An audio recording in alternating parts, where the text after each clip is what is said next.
America, the land of opportunity, right? Think about this. The best and greatest country in the world, the best country that ever existed, liberty, freedom, prosperity, on and on and on. But look at you. It's the land of milk and honey, but everyone is always trying to find a side hustle. Everyone is endlessly talking about being on their grind. You know, motivational speakers are a billion-dollar industry. Life coaches, self-help books. Social media is full of inspirational quotes, so-called, on and on, for supposedly people who are living in the best country in the world.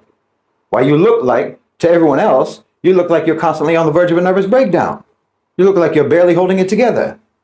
Like you need someone to pump you up just to help you get out of bed in the morning. How great can it really be? Okay, I mean, let's do an evaluation of reality, just for a second, you know? Let's look at the situation in America objectively. Maybe some of the elements that are usually overlooked in America, or that are only overlooked in isolation. But let's look at it as a whole.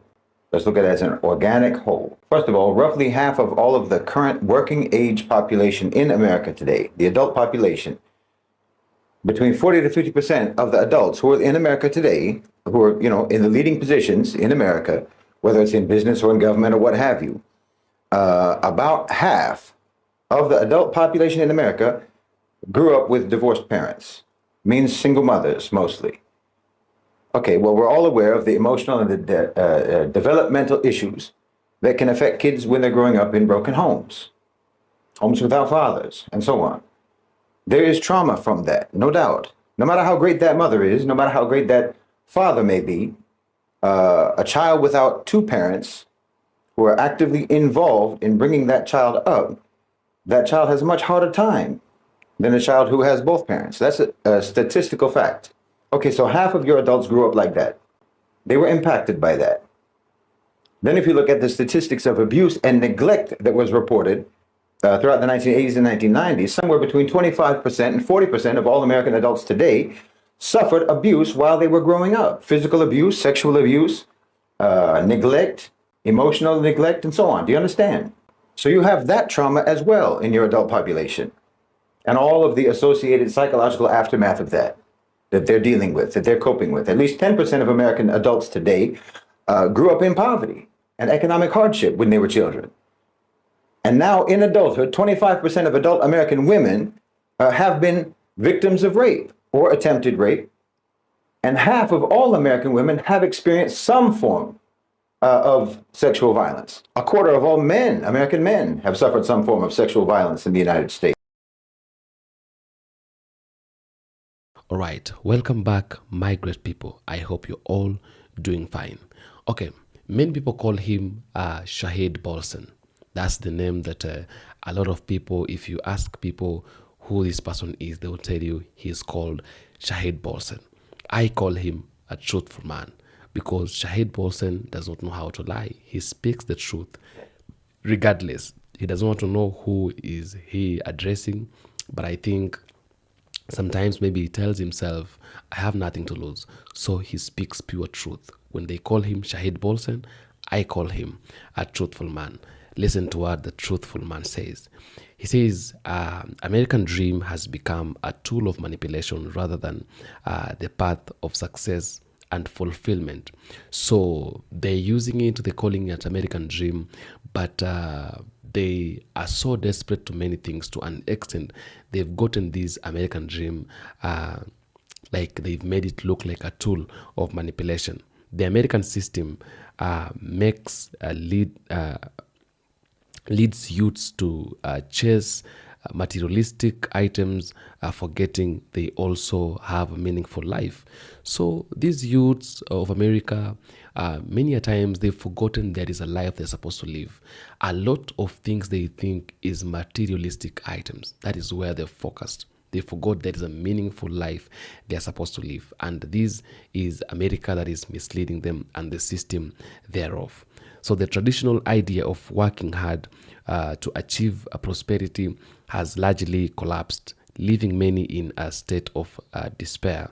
Instead of upward mobility, young Americans are facing economic instability and cultural decay. And as a society that prioritizes profit over humans' well-being. This society prioritizes profit and the benefits. What are they going to get out of these people or out of the maybe the nature and all that? They've forgotten there have people they're supposed to be taken care of or they're supposed to be concerned about. What they think about is what can we get? What are the profits we can be able to get? And Shahid Bolsen said that something that has really made American youths to actually lost their mind so much is social media consumption. It has really messed up the minds and the personality of many Americans, because you see now social media today, it is something that is being consumed and it's something that is being checked on or visited a lot. Many people today, that is why if you go to America today, everywhere you go, you'll find a woman with a phone, a man with a phone, a kid with a phone, even a small child with a phone. Different from Africa a little bit, because you find out that in Africa, children don't have phones. Many of them, they don't have phones because people think here in Africa that phone belongs to maybe it belongs to grown up people. Children are not supposed to have phone. That is what we think in Africa.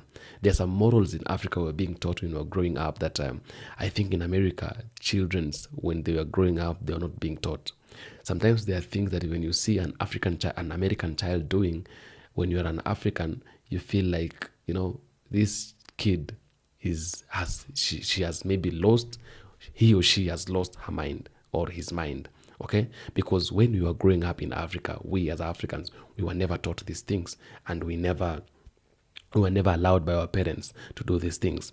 So social media consumption, it has really messed up the minds and the personality of many Africans.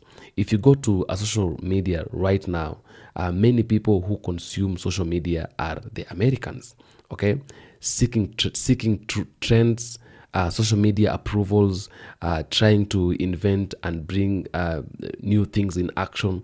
You find out that many things like these, also things to do with the computer and all that, like they are done by the white people. They've forgotten, the Americans, they've forgotten that there is something else they can do. They know everything is technology and there is nothing out of technology. Everything is located within technology. So this digital addiction disconnects them from genuine human critical thinking, because social media has overtaken their minds and thinking.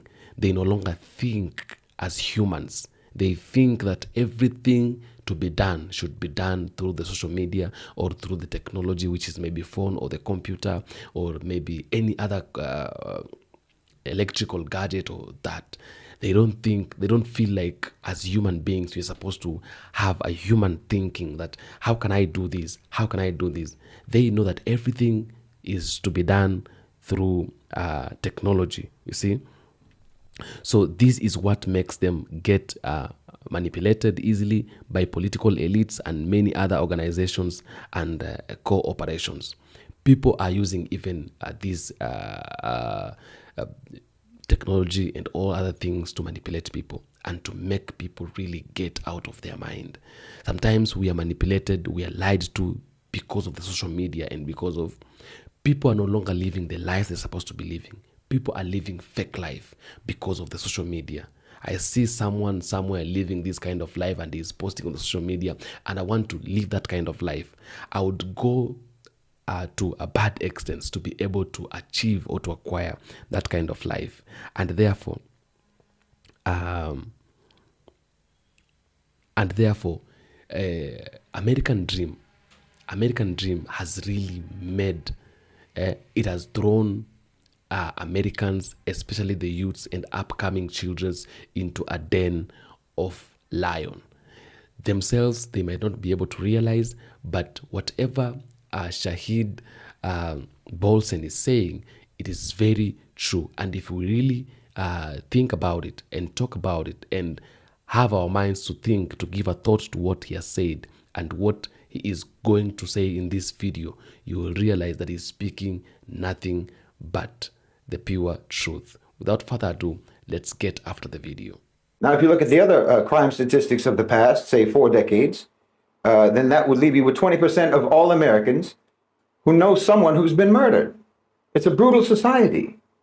The people have grown up with severe and abnormal conditions in that country, all of which are deteriorative to their mental health.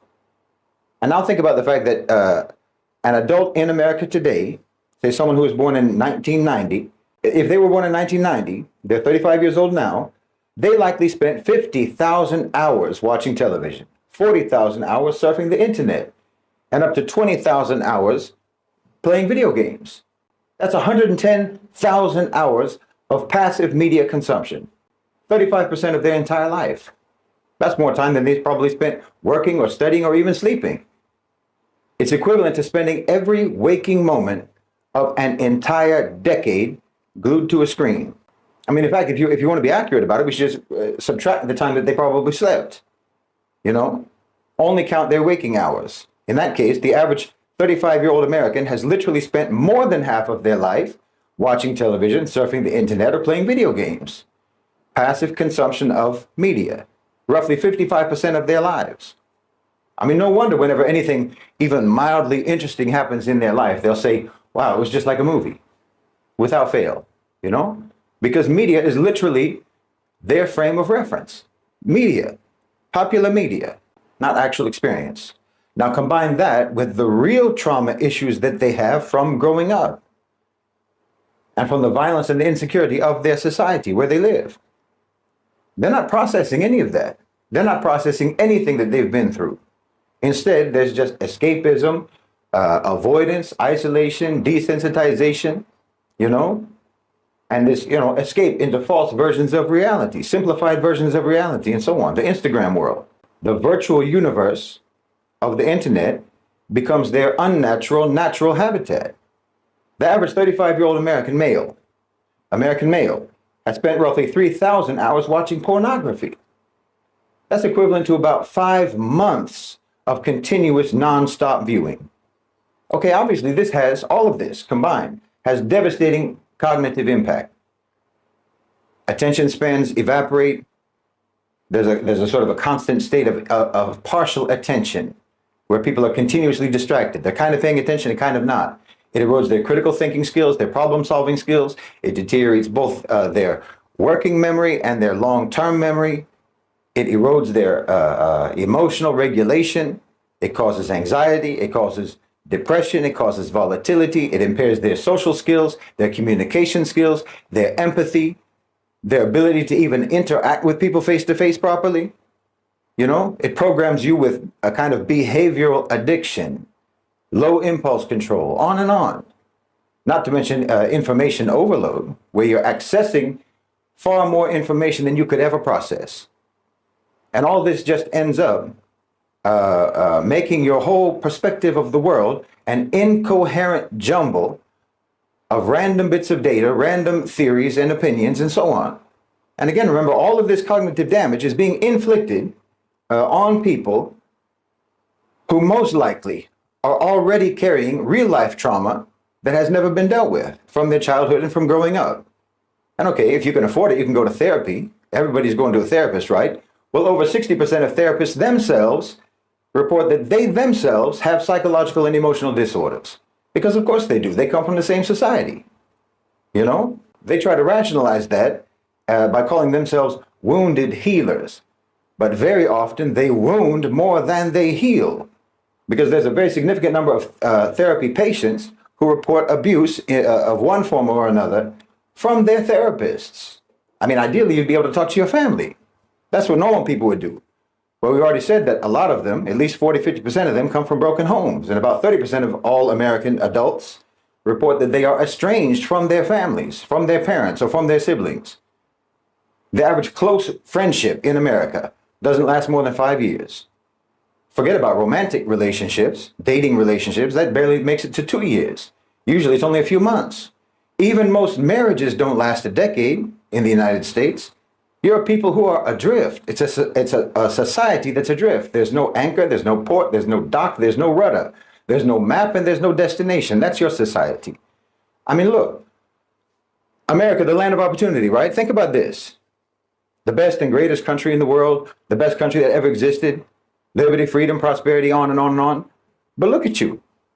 It's the land of milk and honey, but everyone is always trying to find a side hustle. Everyone is endlessly talking about being on their grind. You know, motivational speakers are a billion-dollar industry. Life coaches, self-help books. Social media is full of inspirational quotes, so-called, on and on, for supposedly people who are living in the best country in the world. While you look like, to everyone else, you look like you're constantly on the verge of a nervous breakdown. You look like you're barely holding it together. Like you need someone to pump you up just to help you get out of bed in the morning. How great can it really be? You flood social media with that stuff. All that you can do it, you know, the you can do it affirmations, all the you will survive this posts. You're beautiful, you're important, you're special, you're a champion.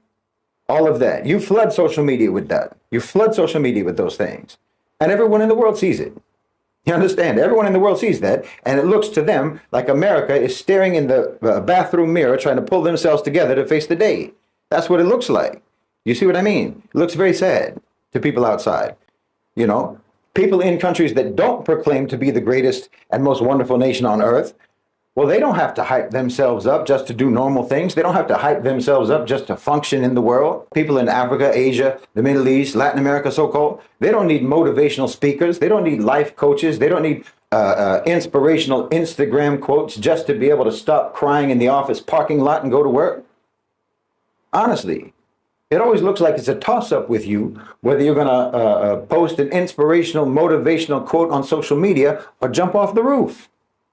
You know, to the rest of the world, your society looks like a wreck, looks like an emotional wreck. But you see, that's because the rest of the world did not spend a third of their life glued to a screen. The average person in the global south has spent a fraction of the time that Americans have spent consuming media. They also have better relationships with their families. They have better friendships. They have better support networks. You know, they have better ways of coping with trauma. They have better ways of coping with difficulty and so on, even though they're not fortunate enough to live in the best country in the world, you know. Bolivia's bathroom isn't framed with, you know, sticky notes telling it what a winner it is and how it's going to crush it today. Indonesia isn't driving to work listening to Tony Robbins on their headphones. Do you know the awkward, embarrassed silence you would get in Mauritania if you tried to give a confidence-boosting pep talk to a bunch of students? I mean, the only people in the global south, the only people in the Muslim world that this would resonate with at all are the people in those countries who are westernized. Isn't that funny? The more westernized you become, the more Americanized you become, the more you need constant affirmations and constant confidence boosting. Because westernization is alienation from normal human approaches to life, even for Westerners. And see, I'm saying all of this to say, this is why I say that all they do is lie. All they can do is lie, without even meaning to lie. They can't be truthful because they are estranged from the truth. They're estranged from reality. They're estranged from the real world. Their cognitive health is damaged. Their cognitive functions, you know, their thinking skills, their concept of reality. And there's always this smoldering, simmering, mental, psychological, and emotional illness that they're constantly trying to suppress and deny. They're barely holding themselves together, wallahi. Like I said, you flood social media with all your insecurity. You flood social media with all your inadequacy, your low self-esteem continuously. All the, you know, forced displays of bliss, all the beauty filters, all the endless cliched personal development advice. Everyone knows that you're not trying to inspire anyone but yourself. Because your life is so vacuous, your life is so purposeless, your life is so mundane compared to the fake version of life that you spent 100,000 hours absorbing since childhood. And you can't bear to compare the reality of your life with that false version of reality. So you barely are able to even walk out the door without medicating yourself in the morning, medicating yourself either with alcohol or narcotics or prescription drugs, or medicating yourself with social media likes for some vapid quote about living your best life. I mean, think about it. Your society came up with this thing. You tell people, fake it until you make it. Fake it. Fake being capable. Fake being qualified. Fake being successful. Fake being happy. You know, fake being beautiful with your beauty filters. Fake being fit. Fake being healthy. Fake being motivated. Fake being strong. Fake being wise. Fake being smart. Fake being informed. This is what you teach your people. This is what you teach your society. Why? Is it because you used to teach them that if you work hard, you can make it, and everyone found out that that was a lie?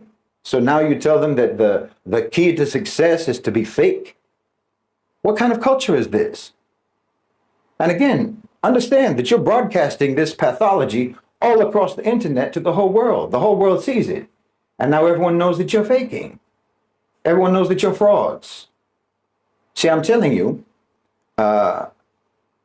it's impossible to get anything even like the truth from these people, because they themselves are cut off from the truth. It's not their fault.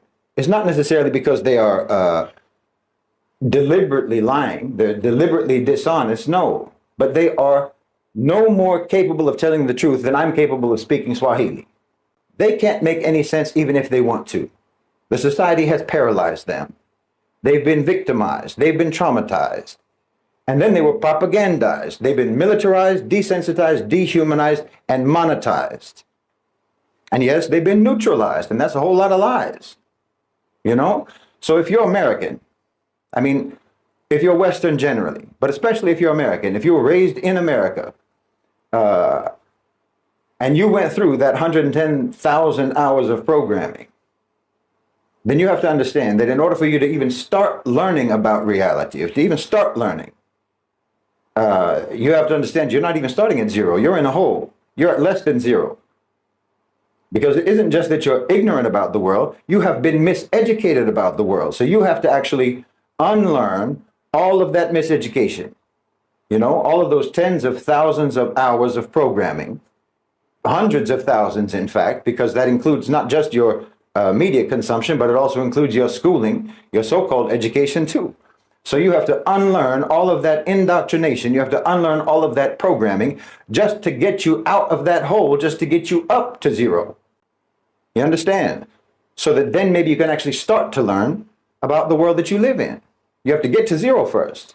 But not only have they got you in a hole, they've got you to where you don't even know how to climb out of the hole. You don't even have those skills, the climbing skills, because they taught you the most dysfunctional approach to knowledge and the most dysfunctional approach to the processing of information imaginable.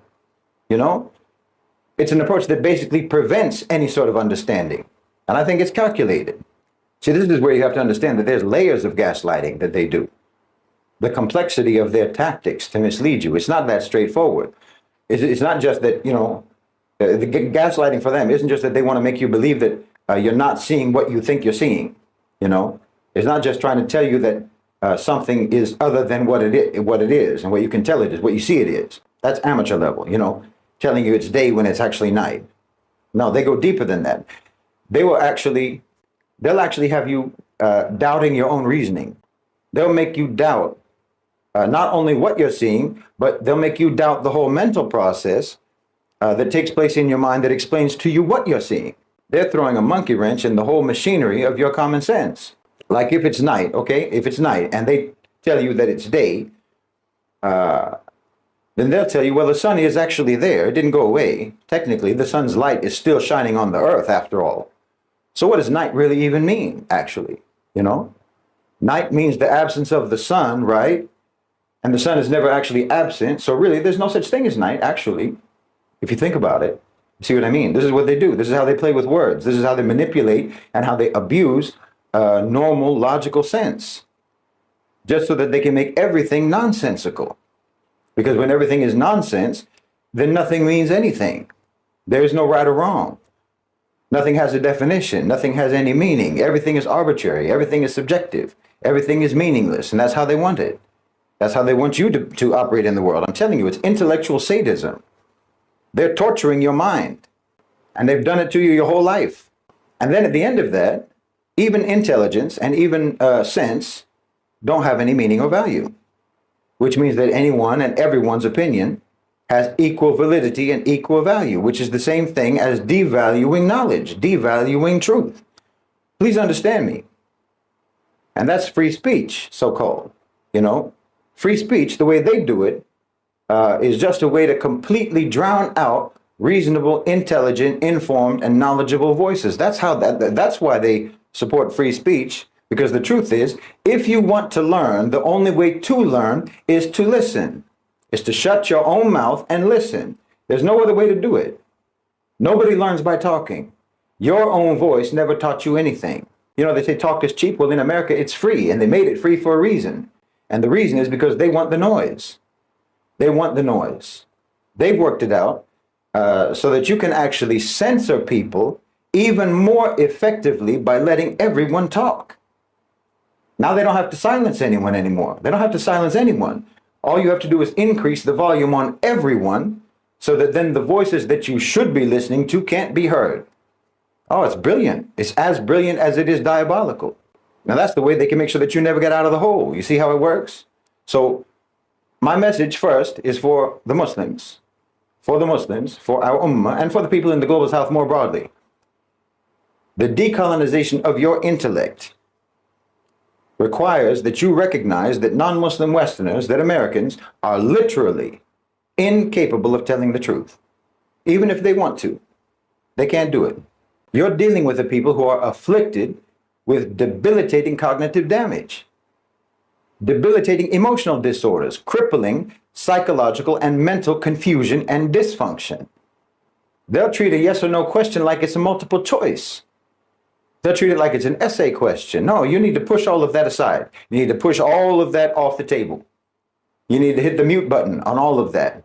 And as for Westerners, as for Americans, I'm telling you that you need to recognize what your society has done to you. You need to recognize that no society that cares about you would ever do that to you. And you need to realize that your society requires you to pump yourself up, hype yourself up, intravenously inject a constant flow of affirmations and motivations and constant pressure to fight and to struggle and to hustle and to compete and fake it until you make it. Well, that's not a society that wants you to succeed. That's a society that does not facilitate your success. It's a society that makes success unattainable. And then they try to make you feel like it's your fault that you're not a billionaire. They want you to feel like it's your fault and that you're a failure because their system is rigged. They want you to think that it's all your fault that 10% of that population controls 70% of the wealth, and make you think it's your fault that you didn't try hard enough to get into that 10%, as if the 90% of the population are the blameworthy ones and not the inhumanly greedy 10%. And you need to realize that your society has wronged you. They've wronged you very badly. You need to realize that you're not safe, you're not healthy, you're not informed, and you're not happy. And they have deprived you of even the ability to ever become any of those things. All you can do, all you are allowed to do, and all that is actually required of you to do is to fake it. No matter how bad it is, no matter how bad it gets, you're expected to just slap on a big white tooth smiling filter and pretend. They want you to perform America. That's your obligation. Forget about your own happiness. You have to perform America for the world. Never mind that that whole audience is mortified by this performance, and they've already left the building. Now, welcome back again.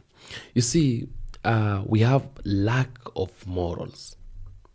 Lack of morals for the youths. Sometimes I think there is a big difference between the black people and the Americans, especially the black people who have grown up in Africa.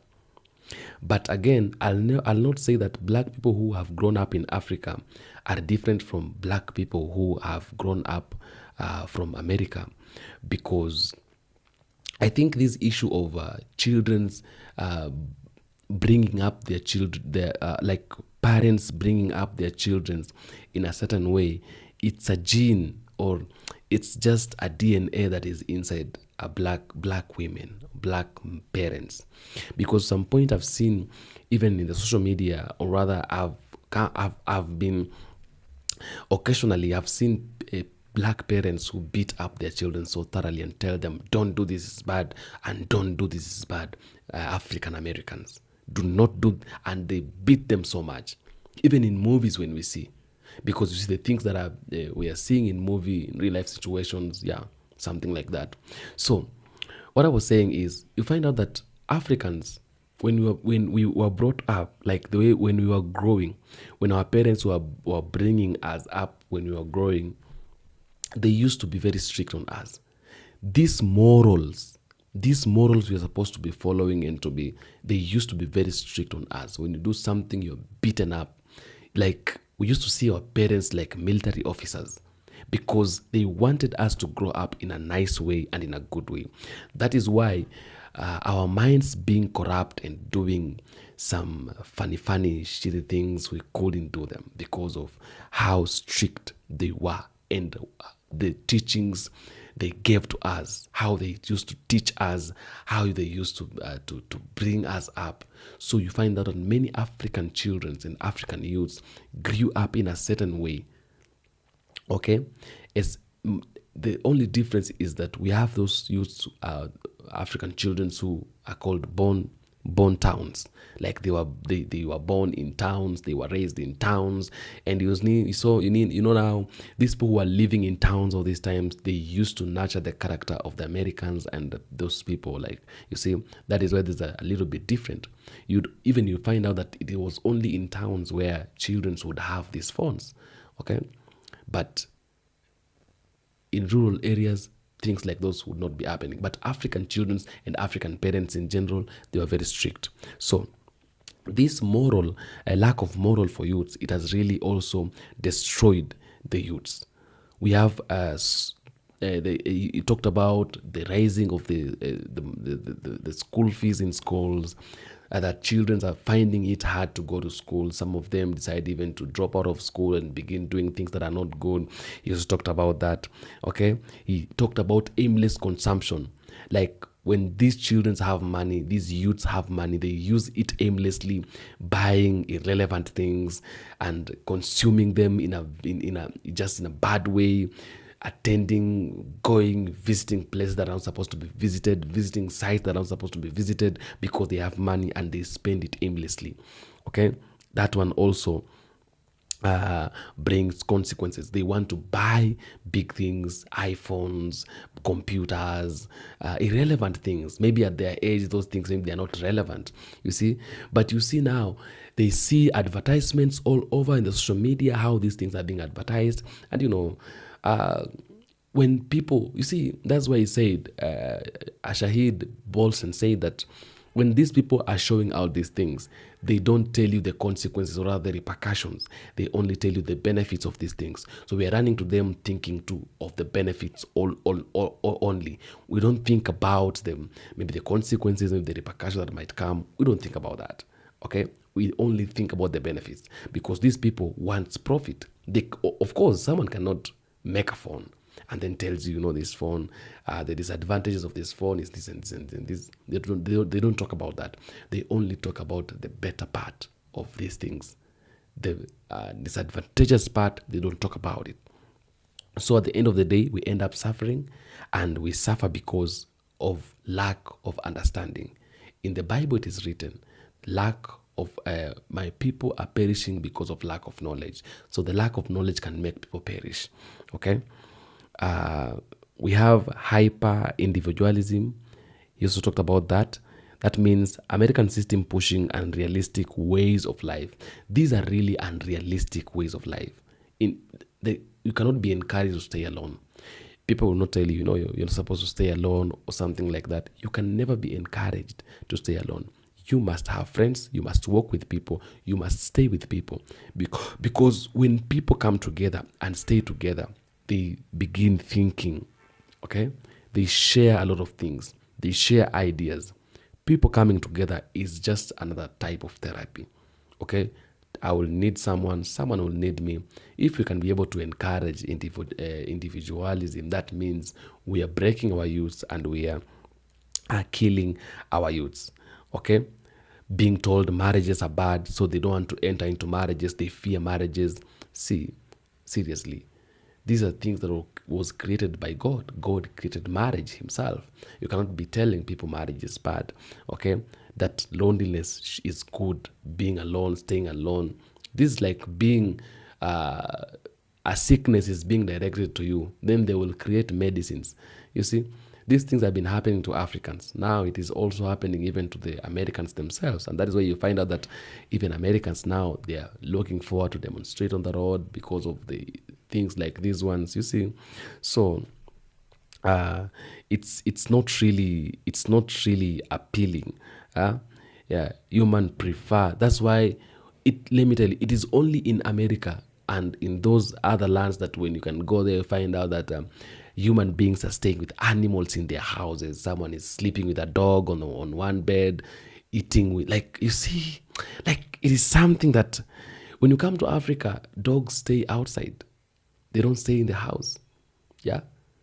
Dogs do not have beds. So people prefer staying around animals like dogs, cats, those pets. Someone is sleeping is living with the wild animals in the compound, and you see, you find it better to live with animals than how you can live with human beings. No, it's not appealing. It's not really appealing. So, and this one has led to depression.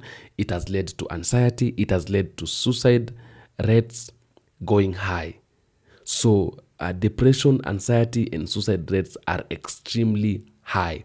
Reasons being economic pressure. There is an economic pressure. There is a broken family structures. There is a social isolation, and there is digital addiction. All that I've mentioned and that I've talked back there. So they have led to all that. Okay. America does not address these issues. They believe they can do away with all these through therapy, prescriptions, drugs, okay, through therapies, through prescription of drugs, and this is called the aid solution. So they prefer the aid solution, therapist and prescription of drugs.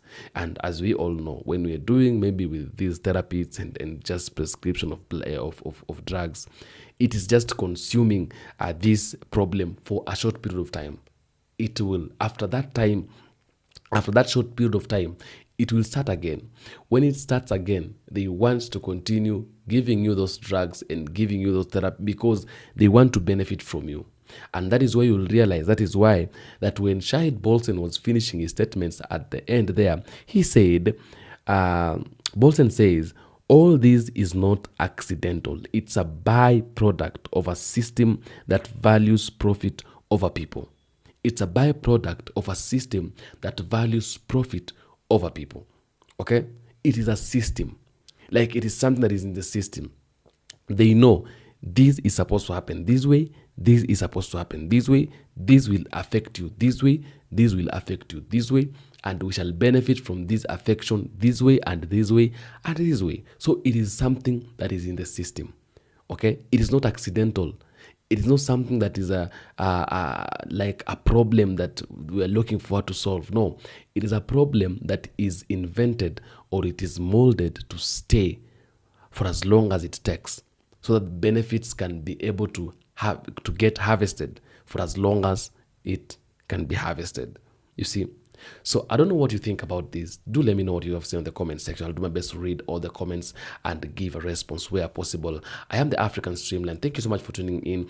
If it's the first time to be here, make sure you press the subscription box. And if you're the returning subscriber, thank you so much. God bless you. You're great people. My black brothers from Caribbean, from diaspora, and from Africa, I salute you so much. I love you so much. Adios, muchachos.